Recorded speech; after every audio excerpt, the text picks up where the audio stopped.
What's going on, guys? JSGC here, back again for another Manchester City video. Apologies that it's out a little bit later than planned. I have been out today, been incredibly busy, but did manage to catch the Manchester City game whilst I was out. And boy, do we have some talking points to speak about for this game against Aston Villa. So before I do crack on with this video, make sure, like always, if you are new around here, make sure you do subscribe. That would be much appreciated. It is free to subscribe. Social media links there in the description if you want to go and follow me on my Twitter, Instagram and TikTok. Email also in the description too if you want to hit me up for any sponsorships for any videos or any general business inquiries. And don't forget to leave your thoughts in the comments below and do leave a thumbs up on the video. So let's speak about this game. City, going into this match, I think we all knew what to expect from Aston Villa. Going to Villa Park is one of the most difficult away days out there. You've got to pull in a 10 out of 10 performance. You've got to be on it from the first minute right through to the full-time whistle. Anything short and Aston Villa are going to punish you. That's how good they are. In particular under Unai Emery. I think he's a quality manager who has his team very well organised and very well prepared. So even if Manchester City had all of their players back from injury and we had everybody fresh and ready to go, Villa Park away against Aston Villa, it's always going to be a difficult game. And to me, how Unai Emery sets his team up and how he sets Aston Villa up, in particular when you've got Manchester City on the road, how he wants to play really suits Aston Villa rather than suiting Manchester City, because Aston Villa want to soak and absorb, defend deep, defend well, but what they're very good at, and a lot of teams tried this against City last season but didn't succeed, but Aston Villa did, and they've managed to execute it again really well, is there's plenty of legs and runners in midfield, but they also, their pressing game is very impressive, and it's always going to cause Manchester City's midfield a lot of problems. And Man City's midfield lacks legs. It's got experience, but these players, they're getting no younger. Ilkay, Gundogan, Mateo, Kovacic. There's not a lot of legs there for Manchester City, and to me, bullied at times in this game. In particular, first 15 minutes or so, Yuri Tielemans, Onana, Morgan Rogers, Kamara, they were bullying Manchester City, and it just didn't take a lot for Aston Villa to be able to open and expose Manchester City all over the shop.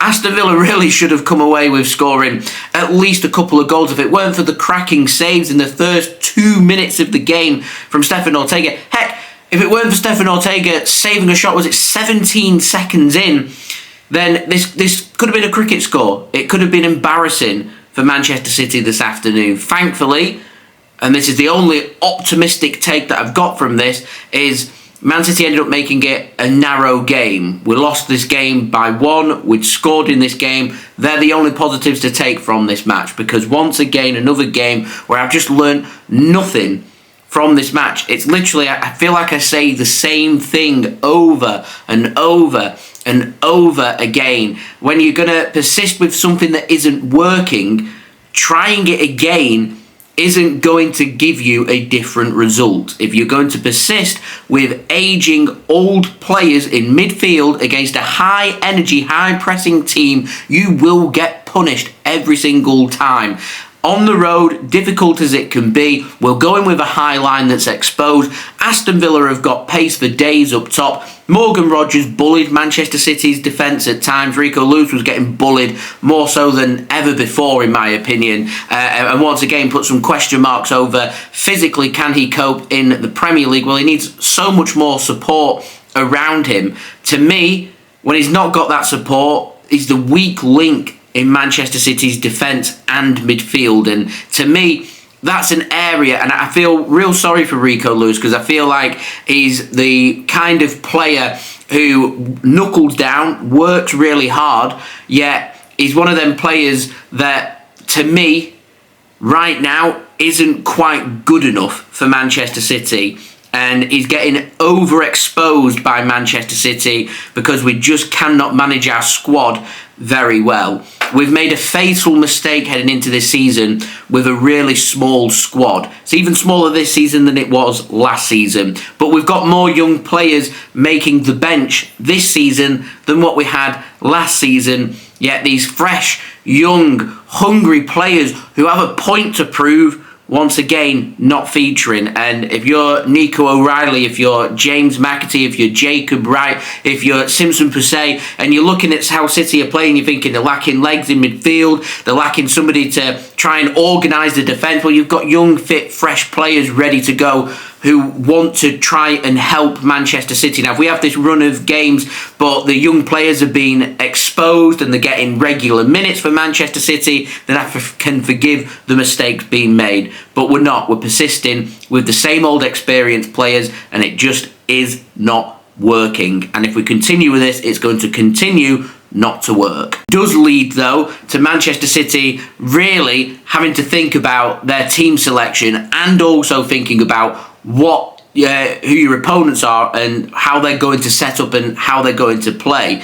What I'm saying here isn't really relevant to our next game against Everton, because how Everton are going to set up against us at the Etihad is very different to how Aston Villa set up and approached this game. So you've got to prepare yourself better. We lacked a lot of creativity today, created very few opportunities, which concerns me a heck of a lot.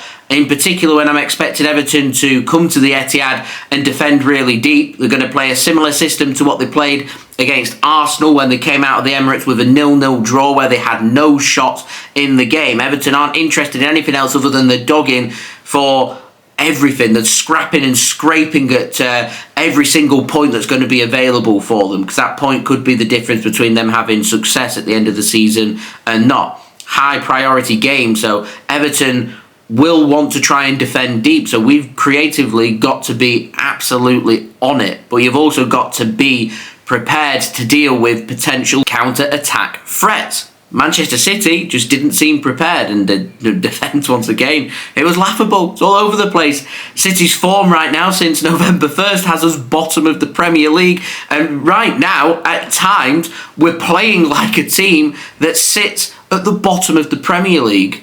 We're not bottom of the Premier League, we're so much better than that, but we don't have any answers. We're rushing players back from injury because players are being exposed and used too much, but to me, you continue to do it. So John Stones has picked up another injury, Ruben Diaz has been playing for an injury, and now he's out for 3 to 4 weeks. Nathan Ake makes the squad, he's going to be rushed back, he'll pick up another injury. You've got young players.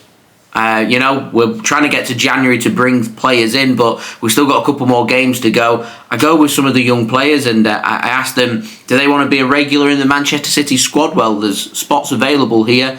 Go and prove your point, because if we're not going to use them now, they're just not going to get used at Manchester City, which means these young players, high quality young players, they're going to want to go elsewhere. If you're James McAtee watching that on the bench today and you're seeing Morgan Rogers flourish, you're going to be sitting there having a good long hard think about how you can't get into a team that's desperately needing some creativity, some fresh energy and lots of legs in there, something that James McAtee has in an abundance, yet we're still not utilising him. And to me, if we're going to just continue to do this and just stick with the old players and they continue to pick up injuries, it's going to be a real season to suffer.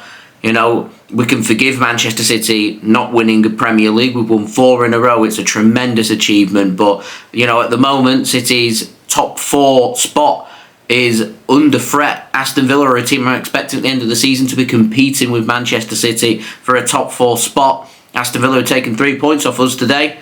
We could have done with not losing this game and not giving Aston Villa 3 points, and we take a point. A point today would have been a great result for Manchester City. And it's not happened. And I said I was looking for 7 points from Villa away, Everton at home and Leicester away. Maximum it can be now is 6 points. 2 big must-win games to end 2024. I'm looking at the schedule. It gets a little easier for Manchester City at the start of 2025 before we have a busy end at January and a very busy February as well, and mixing in Champions League games and stuff. The schedule's going to be absolutely relentless. So I'm just focusing over the next 4 games, which are Everton at home, Leicester away, West Ham at home, Salford City at home, and I'm thinking to myself, 4 games there that I deem winnable. Man City need 4 wins from them games, 4 wins in a row, and 4 wins in a row. Add a couple of players in there, and we start to be more positive and more optimistic. More bad results to come here for Manchester City, and all of a sudden, the chasing pack from teams in 12th and 13th will be smelling blood. And this is the problem that City have got right now. They're a wounded animal which every team wants to face. Loads of people, loads of fans out there, they're laughing at Manchester City right now. They're a meme. They're being mocked. They're a joke. I think this should be showed to the players. And if that's not going to spur them on to really prove a point to people, then I really don't know what is. They need to pull the socks up, the players, and graft and work really hard from here on out to get some success come the end of the season. Pep Guardiola, the coaches, the City board need to be doing the same. And in terms of the fans, continue to try and back the team as best that we can. This is a team and a manager and a squad that's delivered us so much happiness and so much joy over the last few years. Pep's been in charge for 9 years nearly, so they deserve our backing. Stick with the team. They'll get it right eventually. Second half of the season, City are always much stronger, but right now some warning signs on there. And what would make me feel much better would be the leader of the pack, Pep Guardiola, the manager, coming out, and rather than saying Manchester City have played a really good game, well, we've not played a really good game, we've lost the game, we've won 1 in 12 games. That's not doing well. That's not playing well. That's doing really, really poorly. And I think that I'd like to see Pep Guardiola come out and call it out and challenge the players, because if they're not going to pull the socks up and they're not going to improve on the pitch, then what's the point? João Cancelo got basically kicked out of the club for not pulling his socks up, not doing enough, throwing a tantrum. But, I'm seeing players not chasing after balls, giving up all too easy, throwing their hands up in the air, not doing the basics of football, as Fabian Delph said. And to me, it's just quite simply, it's inadequate. It's not good enough. It's really poor from Manchester City. I do feel like recording a video and just saying this from now on is going to be my match reaction after every single game whilst the poor form continues for Man City, because once more, every single concern that we've had so far this season is being exposed again here in this game against Aston Villa. And I'll tell you right now, these gaping holes will be exposed against Everton, against Leicester, against West Ham. Heck, even against Salford City, they will find ways to prepare and try and expose the gaps that Manchester City have in their team. And to me, games are won in midfield. We know that games are won in midfield. Manchester City, they're missing Rodri, 100%. We played quite badly at times last season without Rodri. We're playing even worse than what we were when we didn't have Rodri last season. And if this carries on for Manchester City, we're going to slump down the table.